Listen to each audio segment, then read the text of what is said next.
El ambiente en la Promesa parecía haberse vuelto más denso desde la llegada de aquel telegrama de la corona, como si cada rincón del palacio respirara una inquietud silenciosa que nadie se atrevía a nombrar, pero que todos sentían clavada en el pecho. No era solo el eco de una noticia oficial, sino la sensación de que algo mucho más profundo estaba a punto de quebrarse. Mientras tanto, Manuel caminaba por los pasillos con una determinación que no lograba ocultar el peso que llevaba encima, porque lo que había descubierto no era simplemente un error financiero ni una mala inversión, sino una traición cuidadosamente tejida por alguien en quien había depositado su confianza. El nombre del duque de Carril resonaba en su mente como una sentencia, un golpe que lo obligaba a replantearse todo. Por su parte, Alonso observaba a su hijo con una mezcla de preocupación y orgullo contenido, consciente de que aquel joven que una vez soñaba con volar lejos de las responsabilidades ahora se enfrentaba al derrumbe económico de la familia, una carga que no había elegido, pero que debía asumir.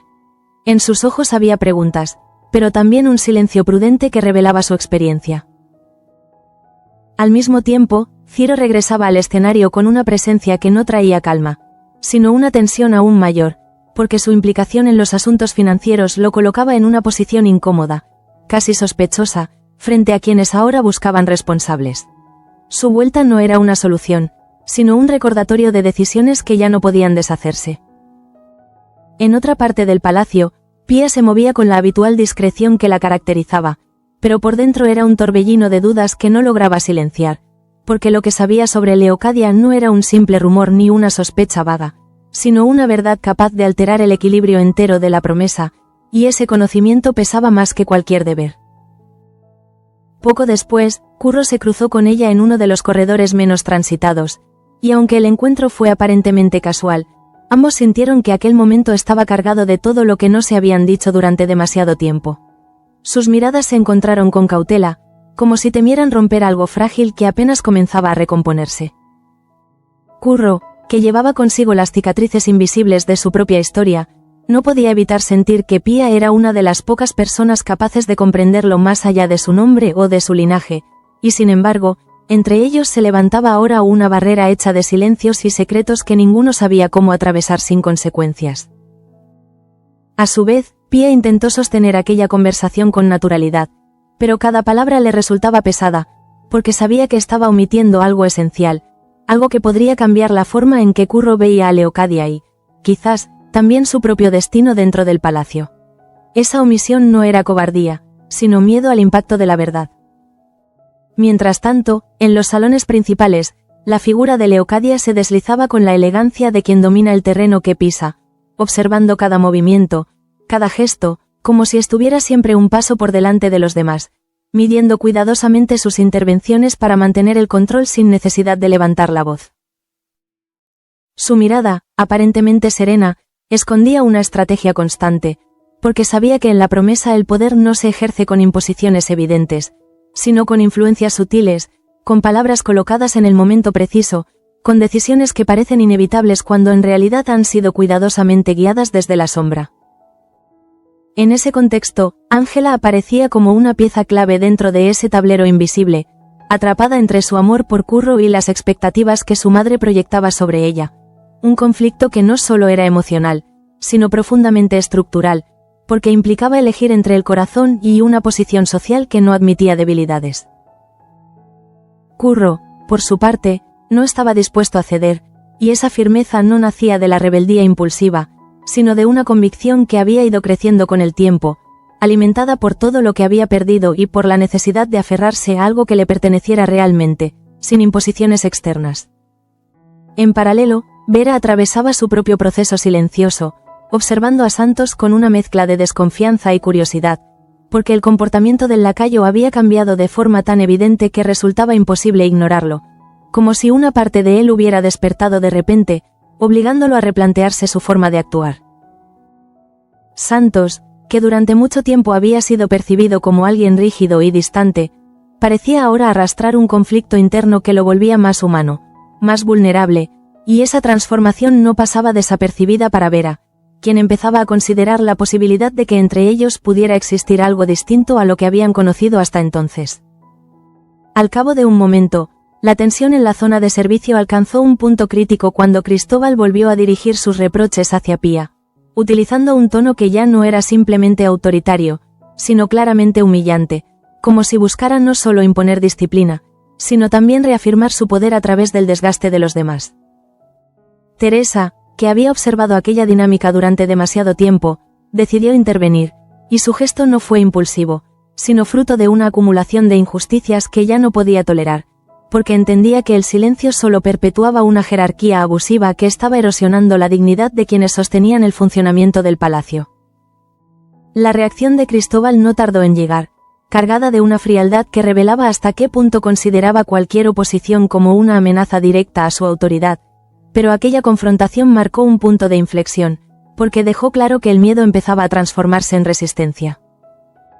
Mientras tanto, Estefanía continuaba representando su papel con una precisión inquietante, fingiendo síntomas de embarazo frente a sus compañeras con una naturalidad que hacía difícil distinguir la mentira de la realidad, como si hubiera convertido el engaño en una forma de supervivencia dentro de un entorno que no ofrecía alternativas fáciles. Ese mismo día, Julieta no pudo contener su frustración y dirigió su ira hacia Ciro, acusándolo abiertamente de no haber evitado la catástrofe económica, y sus palabras no eran solo un reproche, sino la expresión de un miedo colectivo que necesitaba encontrar un responsable visible para poder ser soportado. Ciro, enfrentado a acusaciones, se vio obligado a sostener una postura que combinaba defensa y resignación, porque sabía que, en situaciones como aquella, la verdad rara vez importaba tanto como la percepción que los demás construían, y esa percepción ya estaba inclinándose peligrosamente en su contra. En medio de ese clima cargado, Manuel finalmente reunió a Alonso y a Ciro, y el silencio que precedió a sus palabras fue más elocuente que cualquier discurso, porque todos intuían que lo que estaba a punto de decir no dejaría margen para la esperanza ni para las interpretaciones optimistas. Con una voz firme, pero marcada por la tensión, Manuel expuso la realidad sin adornos. El dinero había desaparecido, las inversiones habían sido una trampa, y el duque de Carril no había sido un socio, sino un estafador que había jugado con su confianza desde el principio. Aquella revelación cayó como un golpe seco, y aunque Alonso intentó mantener la compostura, la gravedad de la situación era innegable, porque no se trataba solo de una pérdida económica, sino de una herida profunda en la estabilidad de la promesa, una grieta que podía arrastrar consigo mucho más que cifras. Precisamente en ese instante, Manuel tomó una decisión que definiría el rumbo de los acontecimientos. No iba a esconderse ni a negociar desde la debilidad, sino que enfrentaría al duque directamente, aunque eso implicara adentrarse en un terreno donde las reglas ya no eran claras y las consecuencias podían ser imprevisibles. Y mientras todo esto ocurría, ajena a la magnitud de las tensiones que se acumulaban en distintos frentes, la figura de Adriano comenzaba a recuperar una ilusión peligrosa, la de sentirse capaz de avanzar por sí mismo dentro de aquel mundo que tantas veces lo había puesto a prueba, sin imaginar que ese impulso de confianza lo acercaba, sin saberlo, al momento más crítico de su vida. Mientras tanto, el enfrentamiento que Manuel había decidido iniciar no era solo una cuestión de orgullo herido, sino una necesidad urgente de recuperar el control sobre una situación que amenazaba con arrastrarlo todo, porque en la promesa ya no quedaban espacios para la ingenuidad, y cada paso debía darse con la conciencia de que cualquier error podía ser irreversible. El joven heredero no tardó en abandonar el palacio con una determinación que contrastaba con la inquietud que se reflejaba en los ojos de Alonso, quien, pese a su experiencia, comprendía que aquel enfrentamiento directo con el duque de Carril podía abrir una puerta aún más peligrosa de lo que imaginaban. Sin embargo, también sabía que Manuel no retrocedería. Por su parte, Ciro acompañaba aquel proceso con una tensión silenciosa, consciente de que su nombre estaba inevitablemente ligado a la operación fallida, y que cualquier desenlace afectaría directamente su posición dentro de la casa, porque en un entorno como ese, la confianza no se pierde poco a poco, sino de golpe. Al cabo de unas horas, el encuentro entre Manuel y el duque se convirtió en un choque frontal donde las apariencias de cortesía apenas lograban contener la violencia latente de la situación, y fue en ese intercambio de palabras donde la verdad terminó de adquirir una forma brutalmente clara, sin espacio para dudas ni excusas. El duque, lejos de negar lo ocurrido, asumió su papel con una frialdad que resultaba casi insultante, como si la estafa no fuera más que una jugada más dentro de un tablero donde las reglas las imponía él, y donde la moral no tenía ningún peso real. Aquella actitud no solo confirmó la traición, sino que la convirtió en una declaración de poder. Manuel, Enfrentado a esa arrogancia, sintió como la rabia ascendía desde lo más profundo de su pecho, pero no era una rabia descontrolada, sino una ira contenida que se transformaba en una decisión firme de no dejarse doblegar, aunque supiera que el precio podía ser mucho más alto de lo que estaba dispuesto a admitir. Sin embargo, lo que terminó de alterar el equilibrio de aquel encuentro no fue la admisión del fraude, sino la amenaza que el duque deslizó con una precisión calculada, recordándole el supuesto secuestro de su hija como una carta que podía jugar en cualquier momento, una acusación capaz de destruir no solo su reputación, sino todo lo que había construido. Esa amenaza no era casual, ni improvisada, sino la prueba de que el duque llevaba tiempo observando, recopilando información, esperando el momento adecuado para usarla, y ahora que Manuel se encontraba debilitado, no dudaba en utilizarla como un arma definitiva. Cuando Manuel regresó al palacio, el peso de aquella conversación se reflejaba en cada uno de sus gestos, porque entendía que ya no se trataba solo de recuperar el dinero perdido, sino de proteger a su familia de un escándalo que podía destruirlos por completo, y esa conciencia transformaba cada decisión en una carga insoportable. Por su parte, Alonso percibió de inmediato que algo había cambiado, que su hijo no solo había perdido una batalla económica, sino que había entrado en un terreno donde las consecuencias podían ser devastadoras, y aunque no pidió detalles, supo que el peligro era mucho mayor de lo que había imaginado. Mientras tanto, en otro punto del palacio, Leocadia comenzaba a mover sus piezas con una sutileza que la hacía aún más peligrosa, porque su estrategia no consistía en enfrentamientos directos, sino en influencias silenciosas, en sembrar dudas y dirigir decisiones sin que nadie pudiera señalarla abiertamente. Su objetivo inmediato se centraba en Curro y Ángela, una unión que no solo representaba un desafío a su autoridad, sino también una amenaza para los equilibrios que ella misma había construido, porque el amor entre ambos no respondía a intereses estratégicos, y eso, en su mundo, era inaceptable. A su vez, Curro empezaba a notar que las presiones aumentaban, que las conversaciones cambiaban de tono cuando él aparecía, que ciertas miradas se volvían más insistentes, más cargadas de intención, como si su destino ya estuviera siendo decidido sin su consentimiento. Ángela, atrapada en ese mismo juego, sentía cómo cada gesto de su madre llevaba implícita una advertencia, una exigencia silenciosa de obediencia que chocaba frontalmente con lo que sentía por Curro, y esa tensión interna comenzaba a desgastarla de una forma que ya no podía ocultar. Poco después, Leocadia encontró el momento adecuado para intervenir directamente, abordando a ambos con una calma calculada que escondía una presión implacable, intentando convencerlos de que la boda no era una opción viable, de que había decisiones que debían tomarse pensando en el bien mayor, aunque ese bien nunca fuera realmente explicado. Pero la respuesta que recibió no fue la que esperaba, porque tanto Curro como Ángela, pese al peso de las circunstancias, se mantuvieron firmes, aferrándose a una decisión que no nacía de la rebeldía, sino de la necesidad de preservar algo auténtico en medio de un entorno donde todo parecía estar manipulado. Esa resistencia, lejos de debilitar a Leocadia, la obligó a replantear su estrategia, porque comprendió que no podría imponer su voluntad de manera directa sin provocar una reacción mayor, y decidió entonces actuar con más paciencia, esperando el momento adecuado para quebrarlos. En paralelo, la tensión en la zona de servicio no hacía más que intensificarse, especialmente en torno a la figura de Cristóbal, cuya forma de ejercer la autoridad empezaba a generar un rechazo cada vez más evidente entre los trabajadores del palacio, que ya no estaban dispuestos a aceptar sin cuestionar. Pía, en el centro de ese conflicto, se veía obligada a soportar una presión constante que no solo afectaba su posición, sino también su dignidad, y aunque había aprendido a resistir, cada nuevo ataque de Cristóbal erosionaba un poco más su paciencia y su capacidad de mantenerse al margen. Teresa, por su parte, no podía permanecer indiferente ante esa situación, y su intervención anterior no había sido un gesto aislado, sino el inicio de una postura más firme que amenazaba con alterar la dinámica de poder dentro del servicio, algo que Cristóbal no estaba dispuesto a tolerar. En ese mismo entorno, Estefanía continuaba sosteniendo su mentira con una convicción que empezaba a resultar inquietante, porque su fingido embarazo no era solo un recurso desesperado, sino una construcción que se volvía cada vez más compleja, más difícil de desmontar sin provocar consecuencias graves.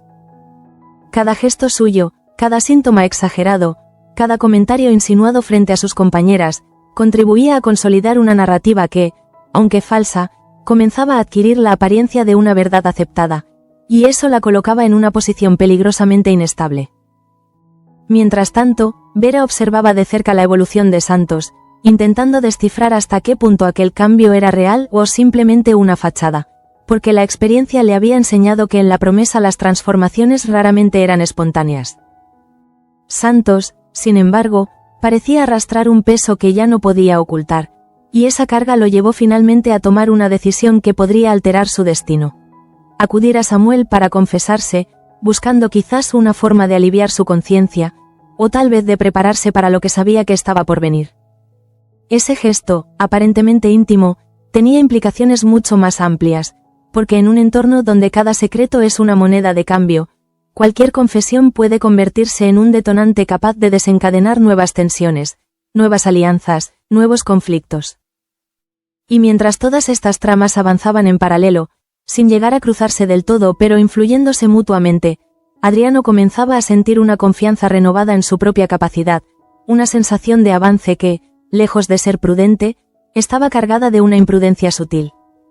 Porque después de todo lo que había vivido, después de las dificultades que había enfrentado, la idea de poder moverse por sí mismo, de no depender de nadie, se convertía en una necesidad casi emocional, en una afirmación de identidad que lo empujaba a ir más allá de sus límites. Esa confianza, sin embargo, no estaba acompañada por la cautela necesaria, y en un lugar como aquel, donde cada paso podía tener consecuencias inesperadas, ese exceso de seguridad comenzaba a perfilarse como el preludio de algo mucho más grave de lo que Adriano podía imaginar. Mientras tanto, la inquietud que se había instalado en cada rincón de la promesa no hacía más que intensificarse, como si todas las tensiones acumuladas durante días estuvieran a punto de estallar en un mismo punto invisible. Nadie hablaba abiertamente de ello, pero todos sentían que el equilibrio del palacio pendía de un hilo demasiado fino. Por su parte, Adriano avanzaba lentamente por uno de los corredores laterales, apoyándose con cautela en la pared, pero con una determinación que nacía de un deseo profundo de dejar atrás su fragilidad reciente. No quería seguir siendo visto como alguien dependiente, como una sombra de lo que había sido, y ese impulso interior lo llevaba a desafiar los límites de su propio cuerpo.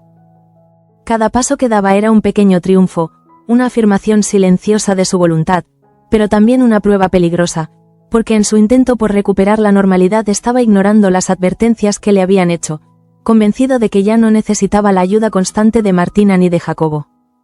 Mientras tanto, Martina lo observaba desde cierta distancia, sin intervenir de inmediato, atrapada entre el orgullo de verlo avanzar por sí mismo y el miedo que le producía esa misma independencia repentina. Sabía que Adriano no estaba completamente recuperado, y sin embargo, también entendía que detenerlo en ese momento podría romper algo más profundo que su equilibrio físico. A su vez, Jacobo mantenía una actitud más pragmática, consciente de que la seguridad debía prevalecer sobre cualquier impulso emocional,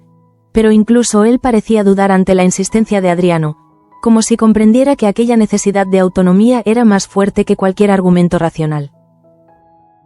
Al cabo de unos minutos, Adriano decidió continuar sin apoyo, dejando atrás el último punto donde había tenido algún tipo de respaldo, y fue en ese instante cuando su paso, antes firme, comenzó a mostrar una ligera inestabilidad que él mismo se negó a reconocer, aferrándose a la idea de que podía controlarlo. En paralelo, en la zona principal del palacio, Manuel trataba de mantener la compostura mientras organizaba mentalmente los siguientes pasos tras el enfrentamiento con el duque de Carril, porque sabía que no podía permitirse mostrar debilidad, no ahora que las amenazas habían dejado de ser implícitas para convertirse en algo tangible. Alonso, observándolo en silencio, comprendía que su hijo estaba atravesando una transformación inevitable, pasando de ser un joven impulsivo a un hombre obligado a tomar decisiones en un entorno donde cada elección tenía consecuencias imprevisibles, y esa transición no estaba exenta de dolor. Mientras tanto, Ciro permanecía en un segundo plano, consciente de que su presencia generaba rechazo en algunos sectores del palacio, especialmente tras las acusaciones de Julieta, y aunque intentaba mantener una actitud firme, la presión comenzaba a filtrarse en sus gestos, en su forma de evitar ciertas miradas. Por su parte, Julieta no había logrado calmar la indignación que sentía, y su desconfianza hacia Ciro seguía creciendo, alimentada no solo por la pérdida económica, sino también por la sensación de que había sido ignorada cuando más importaba, como si su voz no hubiera tenido el peso suficiente para evitar la catástrofe. A su vez, Leocadia continuaba observando todos estos movimientos con una precisión inquietante, evaluando no solo lo que estaba ocurriendo, sino también lo que podía ocurrir, anticipándose a cada posible desenlace como si jugara una partida donde cada pieza tenía un valor calculado. Su atención, sin embargo, volvía una y otra vez hacia Curro y Ángela, porque sabía que mientras ellos permanecieran unidos, representaban un punto de resistencia dentro de su estructura de control, un elemento imprevisible que debía ser neutralizado, aunque no necesariamente de forma inmediata. En ese contexto, Curro comenzaba a sentir que el ambiente a su alrededor se volvía cada vez más hostil, no de manera abierta, sino a través de pequeñas señales, de silencios incómodos, de conversaciones que se interrumpían al verlo llegar, como si su mera presencia alterara el equilibrio. Ángela, por su parte, intentaba mantenerse firme, pero la presión ejercida por su madre empezaba a dejar huellas visibles en su comportamiento, en la forma en que evitaba ciertas miradas, en la tensión que se reflejaba en sus manos cuando creía que nadie la observaba. Poco después, ambos se encontraron en uno de los jardines interiores, buscando un espacio donde poder hablar sin la constante vigilancia del resto, y aunque sus palabras fueron pocas, el peso de lo que sentían era evidente, como si cada frase escondiera una decisión que aún no estaban listos para tomar. En paralelo, en la zona de servicio, la tensión entre Cristóbal y el resto del personal alcanzaba un punto cada vez más difícil de sostener, especialmente tras el enfrentamiento con Teresa, que había marcado un antes y un después en la dinámica de autoridad dentro del palacio. Pía, situada en el centro de ese conflicto, comenzaba a sentir que el silencio ya no era una opción viable, no solo por lo que estaba ocurriendo a su alrededor, sino por el secreto que seguía guardando sobre Leocadia, un conocimiento que pesaba cada vez más en su conciencia. Cada vez que veía a Curro, cada vez que observaba cómo se desarrollaban los acontecimientos, sentía la tentación de hablar, de romper ese silencio que la mantenía atrapada, pero al mismo tiempo, el miedo a las consecuencias la paralizaba, consciente de que una verdad revelada en el momento equivocado podía desencadenar un caos aún mayor. Mientras tanto, Teresa no estaba dispuesta a retroceder, y su actitud comenzaba a influir en otros miembros del servicio, que empezaban a cuestionar abiertamente ciertas decisiones de Cristóbal, generando una tensión latente que amenazaba con convertirse en un conflicto abierto. En ese mismo entorno, Estefanía continuaba interpretando su papel con una precisión casi inquietante, repitiendo gestos, síntomas y actitudes que reforzaban su mentira, pero en el fondo, incluso ella comenzaba a sentir el peso de esa construcción, como si cada día que pasaba la acercara más a un punto de no retorno. A su vez, Vera observaba cada detalle del comportamiento de Santos, intentando descifrar las razones detrás de su cambio, porque aunque su actitud parecía más conciliadora, había algo en su mirada que seguía reflejando una lucha interna que no había terminado. Santos, por su parte, tras su encuentro con Samuel, parecía cargar con un silencio aún más pesado, como si la confesión no hubiera aliviado su conciencia, sino que hubiera abierto nuevas preguntas, nuevas dudas sobre lo que debía hacer a continuación. Y mientras todas estas tensiones crecían en paralelo, sin cruzarse aún de forma definitiva, Adriano continuaba su avance por el corredor, cada vez más confiado, cada vez más convencido de que había recuperado el control sobre su cuerpo, ignorando las señales que indicaban lo contrario. Precisamente en ese instante, al llegar a la parte superior de la gran escalera, decidió detenerse un momento, observando el espacio abierto que se extendía ante él, como si aquel punto representara simbólicamente el regreso a la normalidad que tanto deseaba alcanzar. Sin embargo, al intentar dar el siguiente paso, su equilibrio falló de forma abrupta, y lo que comenzó como una ligera inestabilidad se convirtió en una pérdida total de control que lo dejó sin posibilidad de reaccionar, atrapado en un instante donde el tiempo parecía detenerse. El cuerpo de Adriano se precipitó hacia adelante, y la caída por la gran escalera no fue solo un accidente físico, sino el colapso de una confianza construida demasiado rápido, demasiado frágil para sostenerse en un entorno donde cada error se paga caro. El sonido del impacto resonó por todo el palacio, rompiendo el silencio de forma violenta, y en cuestión de segundos, las tensiones que habían permanecido contenidas durante tanto tiempo encontraron un punto de convergencia inesperado, obligando a todos a reaccionar ante una tragedia que nadie había previsto. Y así, en un solo instante, la promesa dejó de ser un escenario de intrigas silenciosas para convertirse en el epicentro de una crisis que cambiaría el rumbo de todos sus habitantes, porque la caída de Adriano no era solo un accidente, sino el inicio de una nueva etapa marcada por el miedo, la culpa y las consecuencias inevitables. El estruendo de la caída se extendió por toda la promesa como un golpe seco que parecía haber quebrado no solo el silencio del palacio, sino también la frágil estabilidad que sus habitantes intentaban sostener. Durante unos segundos, nadie reaccionó, como si el tiempo mismo hubiera quedado suspendido en ese instante de horror. Al cabo de un momento, los primeros gritos comenzaron a surgir desde distintos puntos, mezclándose con el eco del impacto que aún parecía vibrar en las paredes. Martina fue la primera en moverse con desesperación, corriendo hacia la escalera con el corazón desbocado, impulsada por un presentimiento que no necesitaba confirmación. Cuando llegó al pie de los escalones, la imagen que encontró la dejó sin aliento. Adriano yacía inmóvil, el cuerpo torcido en una posición antinatural, como si la caída hubiera desordenado no solo su postura, sino todo lo que representaba dentro del equilibrio de la casa. Sus ojos estaban cerrados, y su respiración apenas perceptible aumentaba la sensación de gravedad. Jacobo, que había seguido a Martina con rapidez, se arrodilló junto a él intentando evaluar la situación, pero incluso su habitual sangre fría parecía resquebrajarse ante la magnitud de lo ocurrido. No era solo una caída, era un golpe que podía tener consecuencias irreversibles, y lo sabía. Mientras tanto, los sirvientes comenzaron a congregarse alrededor, atraídos por el ruido y la conmoción, formando un círculo cargado de angustia. Nadie hablaba con claridad, pero todos entendían que aquello no era un incidente menor, sino un acontecimiento capaz de alterar el rumbo de la promesa. Por su parte, Manuel, que se encontraba en otra ala del palacio, recibió la noticia como un impacto directo que lo obligó a reaccionar sin margen para el análisis. Su mente, ya saturada por el conflicto con el duque de Carril, apenas tuvo tiempo de procesar lo que significaba aquella nueva tragedia antes de dirigirse rápidamente hacia la escalera. Al llegar, la escena lo golpeó con una fuerza que no esperaba. Adriano, uno de los pilares en los que había empezado a apoyarse para sostener el futuro del palacio, estaba ahora reducido a una figura vulnerable, incapaz de sostenerse por sí mismo. Esa imagen removió en Manuel un miedo más profundo de lo que quería admitir. Alonso apareció poco después, con el rostro marcado por una tensión que ya no podía ocultar, porque comprendía que cada nuevo golpe que recibía la familia debilitaba aún más una estructura que llevaba tiempo al borde del colapso. Su mirada recorrió la escena en silencio, como si buscara respuestas que nadie podía ofrecerle. Mientras tanto, Martina no lograba contener la desesperación que la invadía, arrodillada junto a Adriano, repitiendo su nombre con una insistencia que no encontraba respuesta. Su voz, quebrada, reflejaba no solo el miedo a perderlo, sino también la culpa de no haber intervenido antes, de haber permitido que caminara solo. A su vez, Jacobo intentaba mantener la calma suficiente para dar órdenes claras, consciente de que el caos solo empeoraría la situación.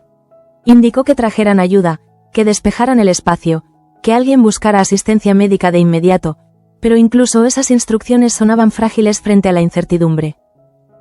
En paralelo, Leocadia apareció en la escena con una serenidad que contrastaba de forma inquietante con el desorden emocional de los demás. Observó la situación con detenimiento, sin mostrar una reacción exagerada, como si analizara no solo el accidente, sino también sus posibles consecuencias dentro del tablero que controlaba. Su mirada se detuvo un instante en Adriano, pero no reflejaba compasión, sino cálculo, como si ya estuviera evaluando cómo aquel evento podía influir en la dinámica de poder dentro del palacio, cómo podía afectar a Manuel, a Alonso, a todos. Por su parte, Curro llegó unos segundos después, y al ver el cuerpo de Adriano en el suelo, sintió como una sensación de déjà vu le recorría el cuerpo, recordándole lo frágil que era todo en la promesa, donde la vida podía cambiar en cuestión de segundos sin previo aviso. Ángela, que lo acompañaba, se llevó la mano a la boca, incapaz de ocultar el impacto que le producía la escena, pero también consciente de que ese tipo de acontecimientos no eran aislados, sino parte de una cadena de tensiones que parecía no tener fin. Mientras tanto, en la zona de servicio, la noticia del accidente se propagó con rapidez, interrumpiendo cualquier actividad y generando una ola de preocupación que se sumaba a la ya existente por los conflictos internos. Pía fue una de las primeras en reaccionar, dejando todo lo que estaba haciendo para dirigirse al lugar. Al ver a Adriano en el suelo, Su rostro se endureció, no solo por la preocupación inmediata, sino porque comprendía que ese accidente era el resultado de una acumulación de tensiones, de decisiones precipitadas, de un ambiente donde nadie estaba realmente a salvo. Teresa, por su parte, sintió cómo la indignación que llevaba acumulando se transformaba en algo más complejo, una mezcla de rabia y miedo, porque entendía que si algo así podía ocurrirle a alguien como Adriano, nadie estaba realmente protegido dentro de esa casa. Al mismo tiempo, Cristóbal apareció con una actitud que intentaba imponer orden, pero que resultaba fría, distante, como si su prioridad no fuera el bienestar de Adriano, sino el control de la situación. Dio instrucciones, organizó a los sirvientes, pero su tono carecía de la empatía que el momento requería. Ese contraste no pasó desapercibido para Teresa, que lo observó con una mezcla de desprecio y determinación, reforzando en su interior la idea de que el sistema que él representaba necesitaba ser cuestionado, porque no protegía a quienes más lo necesitaban. En paralelo, Vera y Santos llegaron juntos, y la reacción de Santos fue especialmente significativa, porque en su rostro se reflejaba un conflicto interno que parecía intensificarse ante la gravedad del momento, como si aquel accidente hubiera removido algo profundo dentro de él. Vera lo observó con atención, intentando descifrar qué estaba ocurriendo realmente en su interior, porque cada vez resultaba más evidente que su comportamiento no era simplemente una fase pasajera, sino el reflejo de algo mucho más complejo que aún no había salido a la luz. Al cabo de unos minutos que parecieron eternos, Adriano mostró un leve signo de vida, un movimiento casi imperceptible que provocó una reacción inmediata en quienes lo rodeaban, devolviendo por un instante una chispa de esperanza a un ambiente que se había teñido de fatalidad. Martina, aferrándose a ese mínimo indicio, insistió en llamarlo, en mantenerlo presente, como si su voz pudiera anclarlo a la realidad y evitar que se deslizara hacia algo peor. Sin embargo, la fragilidad de ese gesto era evidente, y nadie se atrevía a interpretar demasiado. Mientras tanto, Manuel permanecía en silencio, observando la escena con una intensidad que reflejaba el peso de todo lo que estaba ocurriendo, porque en su mente, el accidente de Adriano no era un hecho aislado, sino otra señal de que la promesa estaba entrando en una fase donde todo podía desmoronarse. Esa percepción lo llevó a tomar conciencia de que debía actuar con mayor firmeza, no solo frente al duque de Carril, sino también dentro del propio palacio, donde las tensiones internas comenzaban a manifestarse de formas cada vez más peligrosas. Por su parte, Alonso comprendió que la situación exigía más que simples decisiones puntuales, que requería una reestructuración profunda de la forma en que se estaban manejando los asuntos, pero también sabía que ese tipo de cambios no podían imponerse sin generar resistencia. Y así, mientras Adriano era finalmente trasladado para recibir atención, dejando tras de sí una estela de inquietud y preguntas sin respuesta, el palacio entero quedaba sumido en una sensación de fragilidad absoluta, donde cada personaje, desde el más poderoso hasta el más humilde, se veía obligado a replantearse su lugar y su futuro dentro de un mundo que ya no ofrecía certezas. Porque si algo había quedado claro tras aquella caída, era que en la promesa ningún equilibrio es definitivo, y que basta un solo instante para que todo lo construido durante años comience a tambalearse sin remedio. Mientras tanto, el traslado de Adriano a una habitación más resguardada no trajo consigo la calma que muchos esperaban, sino todo lo contrario, porque el silencio que se instaló en la promesa después del accidente tenía un peso casi insoportable, como si cada pared absorbiera la angustia y la devolviera amplificada. Martina no se separaba de él, sentada junto a la cama, con la mirada fija en su rostro pálido, intentando encontrar en cada respiración una señal de esperanza, pero también enfrentándose a la posibilidad de que aquel momento marcara un antes y un después definitivo en sus vidas. Su mente repasaba una y otra vez el instante de la caída, buscando una forma de reescribirlo. Por su parte, Jacobo permanecía en un segundo plano, manteniendo una compostura que parecía más una coraza que una verdadera calma, porque entendía que su papel en ese momento no era dejarse arrastrar por la emoción, sino sostener la situación con la mayor racionalidad posible, aunque por dentro la incertidumbre lo estuviera consumiendo. Al mismo tiempo, Manuel observaba la escena desde la puerta, sin atreverse a entrar del todo, como si cruzar ese umbral implicara aceptar plenamente la gravedad de lo ocurrido. Su mente, ya saturada por el conflicto con el duque de Carril, ahora debía procesar también la fragilidad de Adriano, alguien en quien había empezado a apoyarse. Esa acumulación de tensiones comenzaba a transformarse en una presión interna difícil de contener, porque Manuel comprendía que ya no podía limitarse a reaccionar ante los problemas, sino que debía anticiparse a ellos, tomar el control antes de que las circunstancias lo arrastraran definitivamente. Mientras tanto, Alonso se movía con una gravedad silenciosa por los pasillos, dando órdenes discretas pero firmes, intentando mantener una apariencia de estabilidad que sabía que era, en gran parte, una ilusión. Su experiencia le decía que las crisis no se resuelven solo con acciones inmediatas, sino con decisiones que muchas veces implican sacrificios dolorosos. En paralelo, Leocadia observaba el desarrollo de los acontecimientos con una atención meticulosa, evaluando cada reacción, cada gesto, cada cambio en el comportamiento de los demás, como si el accidente de Adriano hubiera abierto una grieta por la que podía ver con mayor claridad las debilidades del sistema.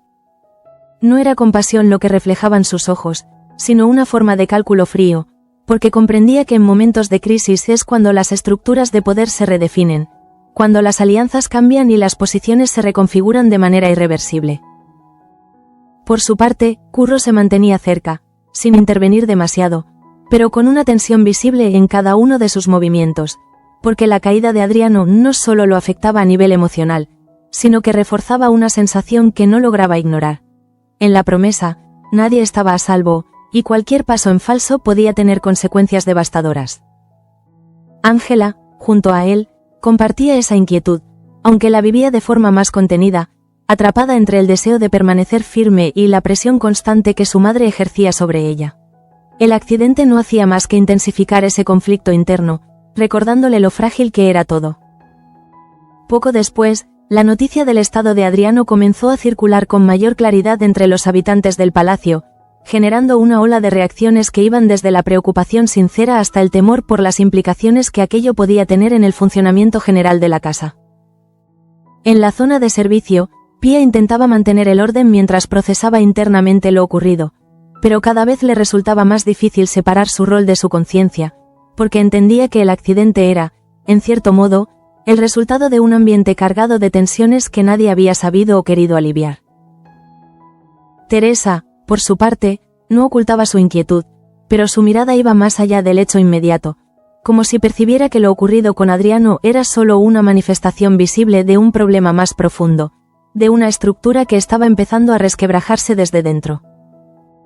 A su vez, Cristóbal continuaba ejerciendo su autoridad con una rigidez que contrastaba con la gravedad del momento, organizando tareas, dando instrucciones, intentando mantener el control, pero sin mostrar una verdadera conexión con lo que estaba ocurriendo a nivel humano, lo que no hacía más que aumentar el rechazo hacia su figura.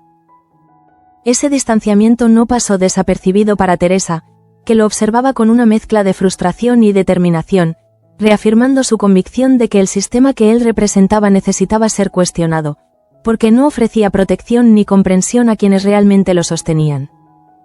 Mientras tanto, Estefanía seguía atrapada en su propia mentira, intentando mantener la coherencia de su historia incluso en medio de la conmoción general, lo que comenzaba a generar una tensión interna difícil de sostener, porque cada nuevo acontecimiento hacía más frágil el equilibrio de su engaño. Su comportamiento, aunque aparentemente intacto, mostraba pequeñas grietas, gestos de duda, momentos de desconexión que revelaban que la presión estaba empezando a afectarla de formas que ya no podía controlar completamente. En paralelo, Vera continuaba observando a Santos con una atención creciente, especialmente después de verlo reaccionar ante el accidente de Adriano con una intensidad que no había mostrado antes, como si aquel evento hubiera activado en él una parte que había permanecido oculta.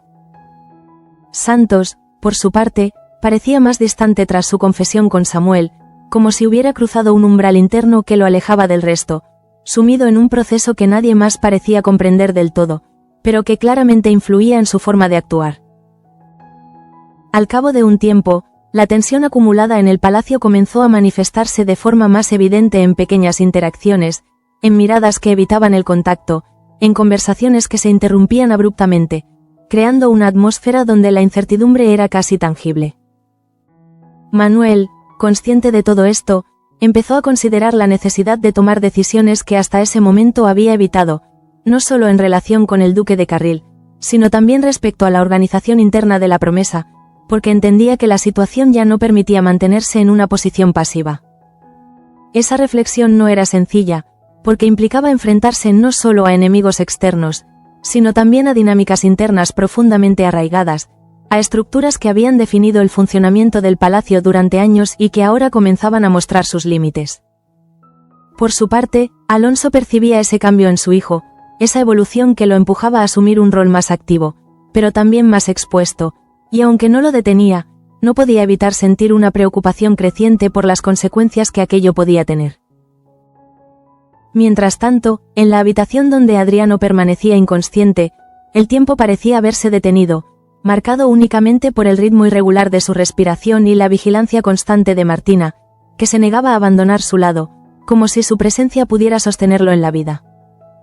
Cada minuto que pasaba sin una respuesta clara aumentaba la tensión, no solo en ella, sino en todo el palacio, porque la incertidumbre es, muchas veces, más difícil de soportar que cualquier certeza, por dolorosa que sea. Y así, en medio de ese silencio cargado de preguntas, la promesa se encontraba en un punto de inflexión, donde cada personaje, consciente o no, estaba siendo empujado hacia decisiones que definirían no solo su destino individual, sino también el futuro de todo lo que ese lugar representaba. Mientras tanto, la espera comenzaba a volverse insoportable dentro de la promesa, porque el estado de Adriano seguía envuelto en una incertidumbre que nadie lograba disipar, y esa falta de respuestas transformaba cada minuto en una carga emocional difícil de sostener para todos los que permanecían pendientes de su evolución. Martina, sin apartarse de su lado, había dejado de medir el tiempo de forma consciente, como si su existencia se hubiera reducido únicamente a observar el leve movimiento del pecho de Adriano, a buscar en cada respiración una señal de que aún estaba luchando, de que no se había rendido ante la violencia de la caída. Por su parte, Jacobo intentaba mantener la mente ocupada en lo práctico, organizando turnos, asegurándose de que nada faltara en la habitación, pero incluso esa actividad constante no lograba distraerlo del todo, porque en el fondo sabía que había situaciones que no podían controlarse, por más que se intentara imponer orden. En paralelo, Manuel se vio obligado a apartarse momentáneamente de la habitación, no por falta de preocupación, sino porque comprendía que la crisis que atravesaba el palacio exigía su presencia en múltiples frentes, y que quedarse inmóvil, por doloroso que fuera, no cambiaría el destino inmediato de Adriano. Al salir al corredor, la quietud del lugar le resultó casi opresiva, como si el silencio se hubiera convertido en un reflejo del estado general de la promesa, un espacio donde las tensiones no desaparecen, sino que se transforman en una calma engañosa que precede a nuevas tormentas. Al mismo tiempo, Alonso lo esperaba en uno de los salones contiguos, con una expresión que combinaba preocupación y urgencia, porque entendía que el accidente de Adriano no podía analizarse de forma aislada, sino como parte de una cadena de eventos que estaban debilitando la estructura del palacio. La conversación entre ambos no fue extensa, pero sí lo suficientemente significativa como para evidenciar que las prioridades debían redefinirse, porque ya no bastaba con reaccionar ante cada problema, sino que era necesario anticiparse, establecer límites, tomar decisiones que hasta ese momento habían sido postergadas. Mientras tanto, la sombra del duque de Carril seguía presente, como una amenaza latente que no desaparecía con el paso de las horas, y Manuel no podía ignorar que, en medio de la crisis interna, también debía encontrar la forma de neutralizar ese peligro externo que amenazaba con destruirlo todo. Por su parte, Leocadia continuaba moviéndose con una serenidad que resultaba cada vez más inquietante, porque en un contexto donde todos parecían afectados por lo ocurrido, su capacidad para mantener la compostura no era señal de fortaleza emocional, sino de un control calculado que escondía intenciones más profundas. Observaba a Manuel, a Alonso, a Curro, como si cada uno de ellos representara una pieza cuyo movimiento debía ser previsto, medido, incluso influenciado, porque entendía que el accidente de Adriano había creado un vacío momentáneo que podía ser aprovechado si se actuaba con precisión. A su vez, Curro comenzaba a sentirse atrapado en una red de tensiones que ya no podía ignorar, porque lo que antes eran conflictos aislados ahora parecían converger en una misma dirección, obligándolo a cuestionarse su posición dentro del palacio y las decisiones que debía tomar a partir de ese momento. Ángela, a su lado, compartía esa sensación de presión creciente, pero su conflicto era aún más complejo, porque no solo debía enfrentarse a las circunstancias externas, sino también a la influencia constante de su madre, que no dejaba de recordarle, de forma directa o indirecta, cuáles eran sus expectativas. Poco después, Leocadia volvió a intervenir, esta vez con un tono más sutil, casi conciliador, como si quisiera presentar sus ideas como sugerencias razonables en lugar de imposiciones, intentando debilitar la resistencia de Curro y Ángela a través de la persuasión en lugar de la confrontación. Sin embargo, esa estrategia, lejos de resolver el conflicto, lo hacía más complejo, porque obligaba a ambos a enfrentarse no solo a la presión externa, sino también a la duda interna, a la posibilidad de que sus decisiones pudieran tener consecuencias que aún no alcanzaban a comprender completamente. Mientras tanto, en la zona de servicio, la tensión acumulada comenzaba a manifestarse de forma más evidente en las relaciones entre los trabajadores, porque el accidente de Adriano había intensificado una sensación de inseguridad que ya venía gestándose desde hacía tiempo. Pía, situada nuevamente en el centro de ese entorno, empezaba a sentir que el silencio que había mantenido hasta ese momento ya no era sostenible, porque cada nuevo acontecimiento parecía acercarla más a un punto donde la verdad que guardaba sobre Leocadia ya no podría seguir siendo ocultada sin consecuencias. Esa presión interna no era inmediata, sino progresiva, como un peso que aumentaba con cada mirada, con cada interacción, con cada momento en que veía cómo las decisiones de Leocadia influían en el destino de quienes la rodeaban. Teresa, por su parte, seguía manteniendo una postura firme, pero su actitud ya no era solo reactiva, sino cada vez más consciente, como si estuviera empezando a comprender que lo que ocurría en la promesa no era simplemente una serie de conflictos aislados, sino el resultado de una estructura que necesitaba ser cuestionada en su base.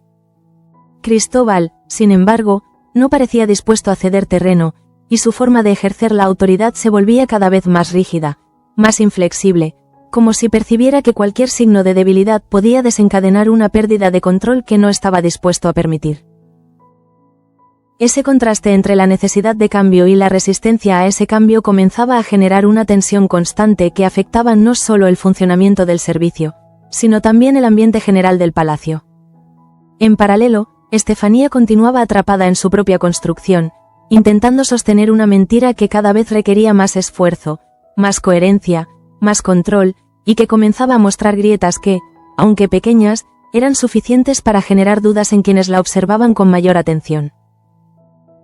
Su comportamiento, aunque aún convincente en apariencia, empezaba a volverse más tenso, más calculado, como si cada gesto estuviera siendo medido para evitar un error que pudiera poner en peligro toda la estructura que había creado. Mientras tanto, Vera seguía observando a Santos con una atención creciente, especialmente tras notar que su actitud no solo había cambiado, sino que parecía estar evolucionando hacia algo más profundo, más complejo, como si la confesión que había hecho a Samuel hubiera desencadenado un proceso interno que aún no se manifestaba completamente. Santos, por su parte, se mantenía en un silencio que no era indiferencia, sino contención, como si estuviera esperando el momento adecuado para actuar, para decir algo, para tomar una decisión que podría alterar no solo su destino, sino también el de quienes lo rodeaban. Al cabo de unas horas, el estado de Adriano seguía sin mostrar cambios significativos, lo que comenzaba a generar una sensación de desesperanza que se extendía lentamente por el palacio, afectando incluso a quienes intentaban mantenerse al margen de la situación. Manuel, al regresar nuevamente a la habitación, se detuvo unos instantes antes de entrar, como si necesitara reunir fuerzas para enfrentar lo que podía encontrar dentro, porque en ese momento comprendía que la fragilidad de Adriano era también un reflejo de la fragilidad de todo lo que estaba intentando sostener. Al cruzar finalmente el umbral, la escena no había cambiado, pero su percepción sí, porque ahora veía en aquel cuerpo inmóvil no solo a una persona herida, sino a una advertencia, a una señal de que las decisiones que tomara a partir de ese momento debían ser más firmes, más claras, más decididas. Y así, mientras la noche volvía a caer sobre la promesa, envolviendo el palacio en una oscuridad que parecía acentuar cada temor, cada duda, cada conflicto, todos los que habitaban en ese lugar comenzaban a comprender que lo ocurrido con Adriano no era un final, sino el inicio de una nueva etapa donde las consecuencias de todo lo que había permanecido oculto empezarían, inevitablemente, a salir a la luz. La noche terminó de caer sobre la promesa con una densidad que parecía absorber incluso el sonido de los pasos en los pasillos, como si el propio palacio se hubiera convertido en un testigo silencioso de todo lo que estaba ocurriendo, incapaz de intervenir pero profundamente marcado por cada uno de los acontecimientos recientes. Mientras tanto, en la habitación donde Adriano seguía luchando entre la conciencia y el vacío, Martina permanecía inmóvil, aferrada a una esperanza que comenzaba a dolerle más que la propia posibilidad de perderlo. Cada vez que él no reaccionaba, una parte de ella se quebraba, pero aún así se negaba a abandonar su lado. Jacobo, de pie junto a la ventana, observaba la oscuridad exterior con una mirada que reflejaba más preguntas que certezas, porque entendía que, incluso si Adriano lograba recuperarse, nada volvería a ser igual después de aquel accidente. Había algo en la caída que trascendía lo físico, algo que había alterado el equilibrio interno del palacio. Por su parte, Manuel finalmente se acercó a la cama, dejando a un lado cualquier resistencia emocional, y contempló a Adriano con una mezcla de culpa y determinación, como si en aquel cuerpo inmóvil se concentraran todas las responsabilidades que había intentado postergar. No podía permitirse fallar ahora. A su vez, Alonso permanecía en silencio, pero su presencia era más pesada que cualquier palabra, porque representaba el peso de una historia que se repetía, de decisiones que habían llevado a la familia a situaciones límite una y otra vez. Su mirada recorría la habitación como si buscara respuestas en los detalles más pequeños. Mientras tanto, en otra parte del palacio, Leocadia se movía con la misma calma calculada que había mantenido durante toda la jornada, pero en su interior algo comenzaba a cambiar, no por compasión, sino por la conciencia de que el tablero había sido alterado de forma inesperada, obligándola a reconsiderar sus próximos movimientos.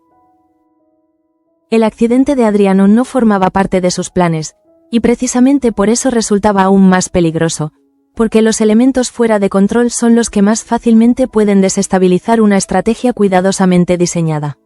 Su mirada, más fría que nunca, reflejaba esa adaptación constante.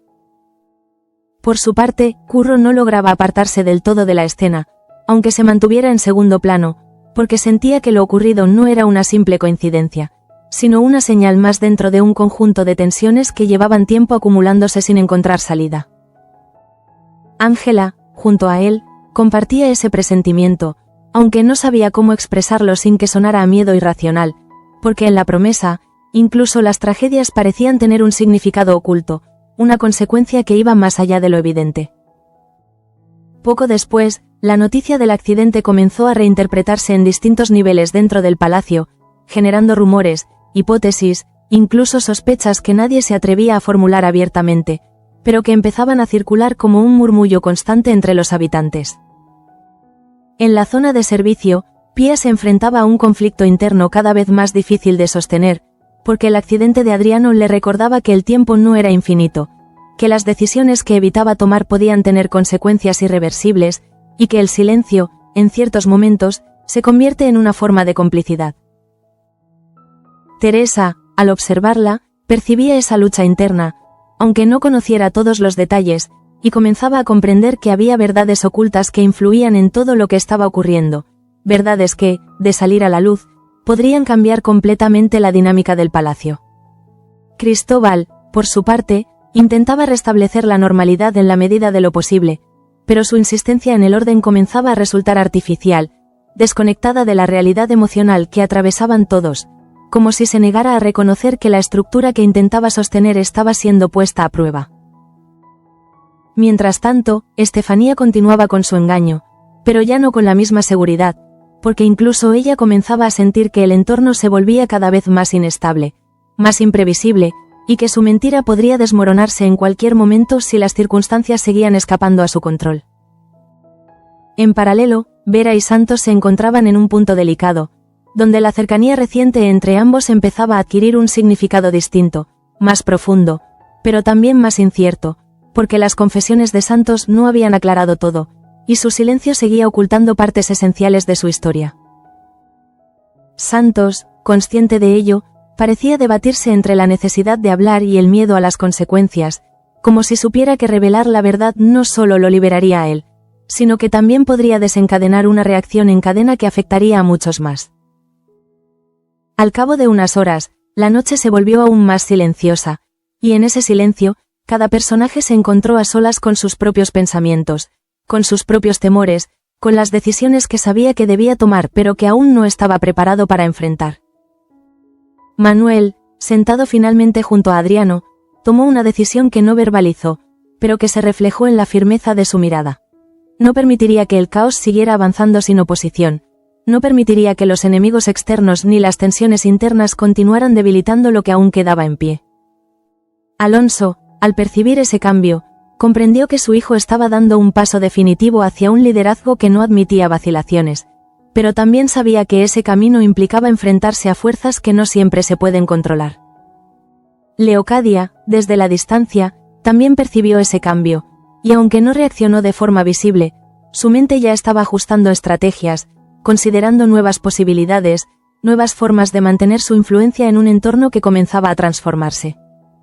Curro, por su parte, sintió que el momento de tomar decisiones se acercaba, no solo en relación con Ángela, sino también respecto a su lugar dentro de la promesa, porque ya no podía seguir actuando como un espectador en una historia que lo involucraba directamente.